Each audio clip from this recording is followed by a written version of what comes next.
ଜଗତସିଂହପୁର ଜିଲ୍ଲା ବିରଡି ବ୍ଲକ ଅନ୍ତର୍ଗତ ଶାହାବାଦପୁର ଗ୍ରାମର କର୍କଟ ରୋଗରେ ପୀଡ଼ିତ ଅନୁରାଗ ବେହେରା ଏବଂ କଟକ ଜିଲ୍ଲା ଇଶାଣୀ ବ୍ରହ୍ମପୁର ପଞ୍ଚାୟତ ଅନ୍ତର୍ଗତ ସାଧୁସାହି ଗ୍ରାମର ପକ୍ଷାଘାତ ରୋଗରେ ପୀଡ଼ିତା କୁନି ଦାସଙ୍କୁ ସହାୟତାର ହାତ ବଢ଼ାଇଛନ୍ତି ଓଡ଼ିଶାର ପ୍ରମୁଖ ଦାତବ୍ୟ ଟ୍ରଷ୍ଟ ମା ତାରିଣୀ ହେଲ୍ପିଂ ହ୍ୟାଣ୍ଡସ୍। ସୂଚନାଯୋଗ୍ୟ କି ଅନୁରାଗ ଜଣେ ଗରିବ ଶ୍ରେଣୀର ପିଲା। ଗତ କିଛି ମାସ ହେବ ସେ କର୍କଟ ରୋଗରେ ପୀଡ଼ିତ ହୋଇ ଭୁବନେଶ୍ୱର ସ୍ଥିତ ଏମ୍ସରେ ବର୍ତ୍ତମାନ ଜୀବନ ମୃତ୍ୟୁ ସହ ସଂଗ୍ରାମ କରୁଛନ୍ତି।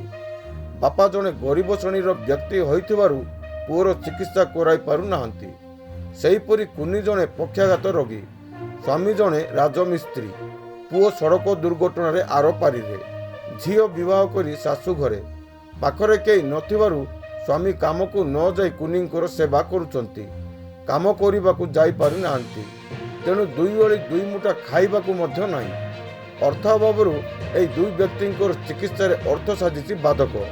ବିଭିନ୍ନ ଗଣମାଧ୍ୟମରୁ ଏହି ଦୁଃଖ ଖବର ପାଇ ମା ତାରିଣୀ ହେଲ୍ପିଂ ହ୍ୟାଣ୍ଡସ୍ର ସଭାପତି ତଥା ସମାଜସେବୀ ଇଞ୍ଜିନିୟର ଶଙ୍କେଶ୍ୱର ପ୍ରସାଦ ମହାନ୍ତିଙ୍କ ପରାମର୍ଶକ୍ରମେ ପରାମର୍ଶଦାତା ସରୋଜ କୁମାର ବେହେରା, ସଂଯୋଜକ ମାନସ କୁମାର ମଲ୍ଲିକ, ବରିଷ୍ଠ ସଦସ୍ୟ ବାବାଜୀ ରାଉତ ଏବଂ ହରେକୃଷ୍ଣ ବେହେରା ପ୍ରମୁଖ ଅନୁରାଗଙ୍କ ବାସଭବନରେ ପହଞ୍ଚି ତାଙ୍କ ବାପାଙ୍କୁ 10,000 ଟଙ୍କାର ଆର୍ଥିକ ସହାୟତା ପ୍ରଦାନ କରିବା ସହ ତାଙ୍କର ଆଶୁ ଆରୋଗ୍ୟ କାମନା କରିଥିଲେ।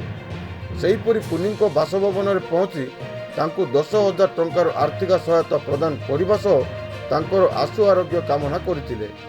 ମା ତାରିଣୀ ହେଲ୍ପିଂ ହ୍ୟାଣ୍ଡସ୍ର ବଦାନ୍ୟତା ପାଇଁ ଅନୁରାଗଙ୍କ ପରିବାର ଏବଂ କୁନିଙ୍କ ପରିବାର କୃତଜ୍ଞତା ଜଣାଇଥିବା ବେଳେ ଅନୁଷ୍ଠାନର ଏହି କାର୍ଯ୍ୟକୁ ସ୍ଥାନୀୟ ଅଞ୍ଚଳରେ ଭୂୟସୀ ପ୍ରଶଂସା କରାଯାଇଛି। ଜଗତସିଂହପୁରରୁ ଭାନୁଶଙ୍କର ରାଉତରାୟଙ୍କ ରିପୋର୍ଟ, ଓଡ଼ିଶା କ୍ୟାମେରା ଲାଇଭ୍।